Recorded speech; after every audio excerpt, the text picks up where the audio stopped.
Assalamualaikum warahmatullahi wabarakatuh. Salam sejahtera bagi kita semua. Shalom. Saat ini saya akan menyampaikan materi tentang loyalitas kita terhadap pemimpin. Dalam surat Ibrani pasal 13 ayat yang ke-17, di mana di situ kita dituntut untuk senantiasa taat dan tunduk kepada pemimpin-pemimpin kita, karena mereka itu bertanggung jawab atas segala sesuatu apa yang kita buat dan kita lakukan. Dan betapa pentingnya hal ini untuk kita dapat renungkan, karena ini adalah sesuatu yang berhubungan pula dengan apa yang disuruhkan Tuhan dalam hidup kita sebagai orang yang percaya. Loyalitas adalah sikap setia, menghormati, mendukung, dan menjaga kepercayaan terhadap pemimpin yang Tuhan tempatkan, baik dalam keluarga, gereja, pekerjaan, maupun pelayanan. Jadi Tuhan menghendaki adanya hubungan yang sehat antara pemimpin dan yang dipimpin. Loyalitas bukan berarti mengagungkan manusia, tetapi menghargai otoritas yang Tuhan izinkan itu ada. Nah, loyalitas adalah bentuk ketaatan kepada Tuhan, dan ayat yang disampaikan juga di dalam Roma pasal 13 ayat 1 dan 2, di mana tiap-tiap orang harus takluk kepada pemerintah yang di atasnya.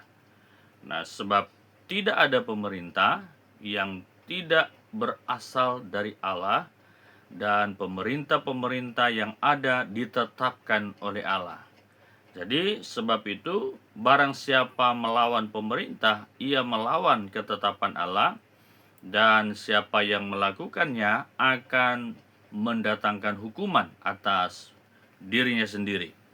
Jadi surat Ibrani itu dalam Ibrani 13 ayat 17, di mana kita dituntut untuk taat kepada pemimpin, ya, dan senantiasa kita menunjukkan apa yang menjadi wujud penghormatan kita.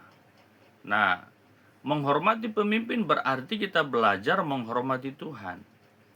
Kita mendukung program pelayanan gereja, tidak menyebarkan gosip tentang pemimpin, tetap menghormati pemimpin walau berbeda pendapat,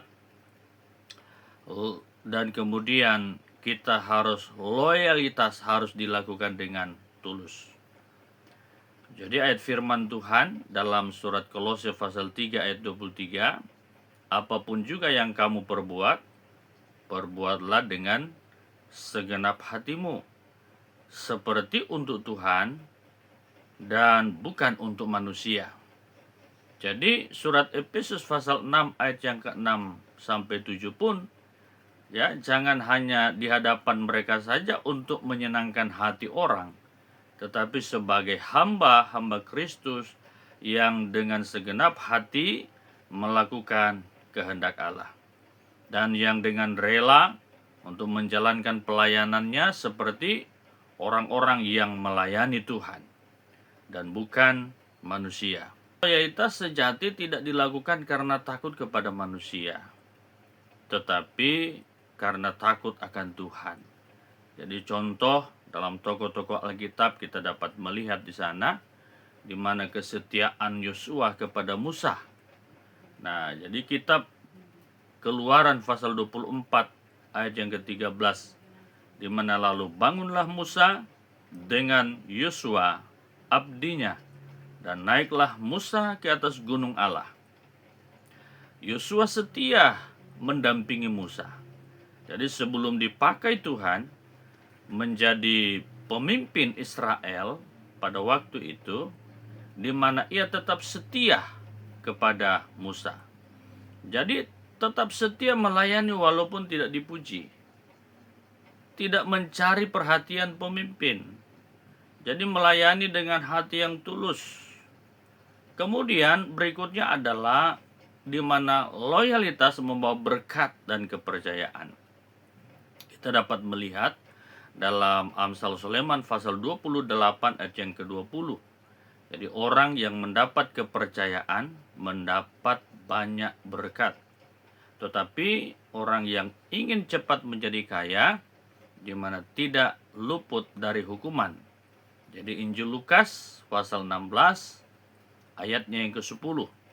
Barang siapa yang setia dalam perkara-perkara yang kecil, maka ia pun akan dipercayakan kepada perkara-perkara yang besar.